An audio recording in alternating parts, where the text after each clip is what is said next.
Hello guys, welcome to the third edition of An Englishman in Siberia, my guide to Tyumen. Now I know it's been about 3 or 4 months since the last one, but I was waiting for good weather so you'd actually get to see something that's not entirely depressing. So anyway, here we are at one of my favourite places in the city, the Geolog Stadium, home of FC Tyumen. It is, according to the club, you know, they're entirely unbiased, aren't they, the best stadium in Siberia. But actually, to be fair to them, they may well have a point. Now I'm just crossing the road coming up to the stadium now. Over my shoulder, this is, well, the Geolog way, the Wembley way equivalent. They're actually making it accessible for wheelchair users at the far end that you can't really make out. But anyhow, that's a nice improvement. So where we are right now, if you've watched any of these previous videos, I did one from Lovers Bridge, for example. This walkway you see right at the back, those steps that behind me over my shoulder, that is basically where Lovers Bridge begins. It's pretty much the focal point for all my favourite places in the city. So here we are. I'll turn around in a second so you get the Geolog Stadium in full glory. It is a stadium that's been funded by the regional government. It was redeveloped 5 years ago. It used to be basically just grass banks with wooden benches, and that was the stadium they used when they were actually in the Premier League. The club are now in the second tier, the Football National League, and they very rarely fill out. They don't even come close to filling it out. 13,000 capacity stadium. It has full Russian Premier League status. It has hosted Premier League games, in fact, for Ural Yekaterinburg 2 or 3 years back, when they had their own stadium being redeveloped in Yekaterinburg. So anyhow, I'll just turn around and get you your first close-up view. Now look at that, pretty impressive, right? Bearing in mind there are about 1,500 people who come to each game, and the average attendance in the league is probably not far off that. It's by far the best, most modern facility.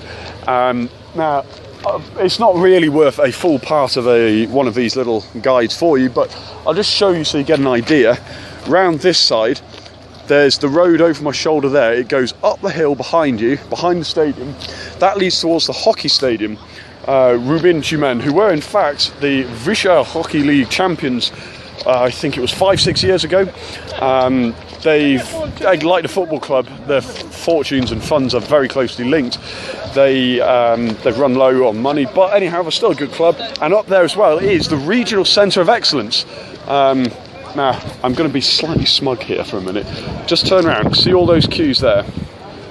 Quite a lot of people. First game of the season, summer's day, you know, it's understandable. But I've actually got this. Press pass. Right, I'm going to show you guys. We're going to come in now. This is the inside tour of the Geolog Stadium. You should be very, very grateful. I'm going to show you the inside scenes. Right, I'm just going to go through security, so just bear with me a moment. First game back, yes.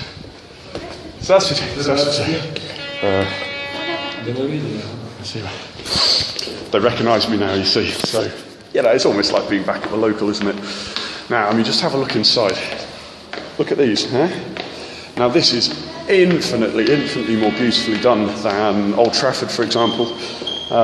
Most Premier League stadiums, inside it's just the cold concrete, soulless inside. Here they've really gone to town. You know, you've got the chrome banisters, you've got the marble floor. That's the main level outside. You just see the pitch in the background. I'm just going to go up to the top level where the press area is. Now I'm hoping my colleague Sergei Schneider, who's a very good English speaker, will be next to me. He might give a quick comment as well. So, yeah, basically, this stadium has hosted more than just football. I mean, football is the primary thing. There is an athletics track, unfortunately, around it. One of my pet hates, really, about football. But, so I've just got to go through another door. Behind the same. Right, and here we are. This is in fact, it's the VIP corridor. This is the press area in here. And it looks pretty much empty. Okay, this looks a little unusual. Sorry, I may be in the wrong place here actually. Usually I go into the first door, but it looks far too luxurious for the likes of the press. Right, well anyway, I might have to finish off here actually. I'll go now, sod it. If they kick me out, they kick me out. Anyhow, this little room here, officially it's one of the VIP lounges. You've got a little bit of food and drink. It's actually a little bar there. It's never actually stocked full of alcohol or anything. And then here we are. This is the Geolog pitch. Just look at that. Huh? Now this is these seats here. They're heated. They're padded. Only 2 rows deep.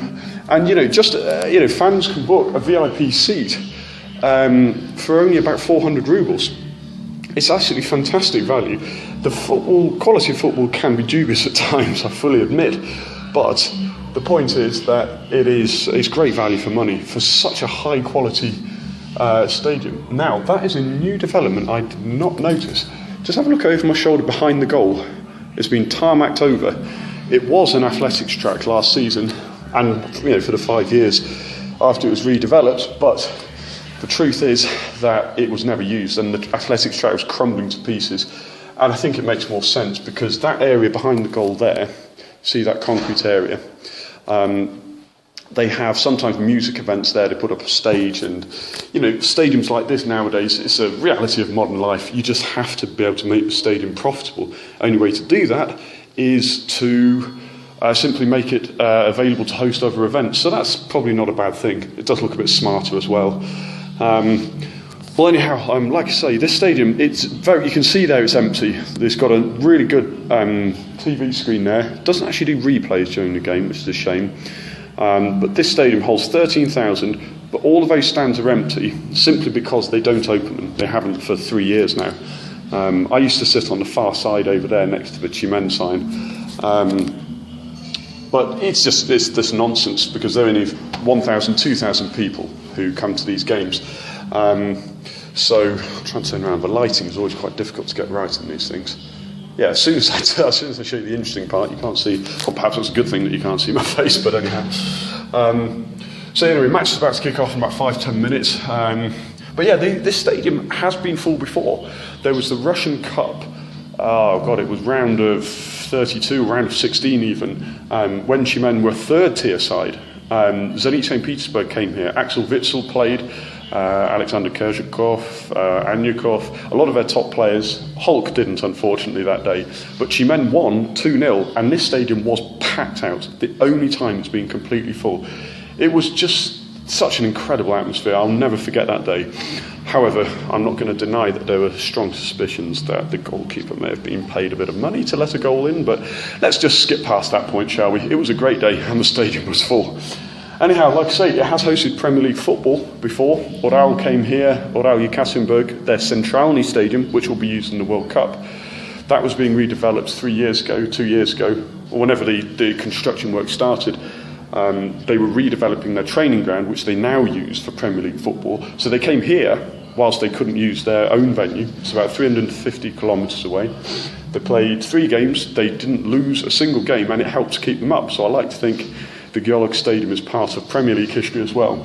And the point is, it's built and designed for Premier League specifications. That is the whole point. So surely in the next 5 to 10 years, we'll have Premier League football here. Right, guys, I'm afraid I'm going to have to slightly head off now because I've got to find a seat. I'm pretty sure I'm not actually meant to be in here. The press, just to let you know, we get bread and cheese. Here we've got some Alexander Gorgonov chocolate. Best chocolate here, I love it.